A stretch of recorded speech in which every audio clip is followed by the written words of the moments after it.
আব্দুর রাজাক সাহেব বলে গেছেন যে আজ থেকে আপনাকে খালা বলবো, নাহলে সৎমা বলবো। এই আজকে কলেজ থেকে আসতে দেরি হলো কেন? দেখি তোমার খাতা কলম। তোমার হাতে বড় মোবাইল কেন? কোথায় পেয়েছো? কে দিল তোমাকে? দাঁত খুলে দেবো যদি এই মোবাইলে হাত দাও তাহলে। এর নাম মা। তো মা তো বুঝতে পারেনি যে আমি মা। ওর বাপ বিবাহ দিয়েছে, স্বামীর কাছে গেছে, বাচ্চা হয়ে গেছে, এই জন্য মা। আসলেই যে মা কাকে বলে তা তো জানে না। এই মেয়ে শোনো, তোমাকে বলছি, তোমার মাথার চুল ভাবে সামনের দিক কাটা কেন? তোমার ভরু পেন ভরু উঠিয়ে রেখেছো কেন? ফ্যাশন বোরকা পরে এসেছো কেন? ঢিলা ঢালা পরতে পারোনি? তোমার মা আছে, ওকে খালা বলে ডাকিও। আব্দুর রাজাক সাহেব বলে গেছেন যে আজ থেকে আপনাকে খালা বলবো, নাহলে সৎমা বলবো। তুমি বলবে সৎমা কেমন আছেন, আসসালামু আলাইকুম।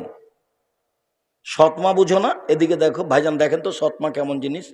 নিজের মেয়ে আসছে পাশে, তখন বলছে আদর করে কোলে নিচ্ছে। সৎমা আসছে, সৎ মেয়ে আসছে, সৎ মেয়ে। এখানে লিখে যাও, ওখানে বসে থাক। তোকে যে বললাম ওখানে বসে থাক, এখানে আসলি কেন? বুঝতে পারলেন না মনে হয়? আগে যেটা আদর করে কোলে নিচ্ছিল সেটা হলো নিজের মেয়ে, পরে যেটা ধমকালো ওটা সৎ মেয়ে। তো তোমার ওটা সৎমা। নইলে তোমার ভুরু এরকম ভাবে উঠলো কেন? তোমার নখ বড় কেন? ইহুদি খ্রিস্টানদের পতিতালয়ের মেয়েদের বৈশিষ্ট্য নখে নেইল পালিশ দাও, নখ বড় রাখা। ইহুদি খ্রিস্টানদের পতিতালয়ের মেয়েদের বৈশিষ্ট্য নখে নেইল পালিশ দাও, নখ বড় রাখা। হিন্দু মেয়েদের নীতি কপালে টিপ দাও। তুমি কেন এরকম?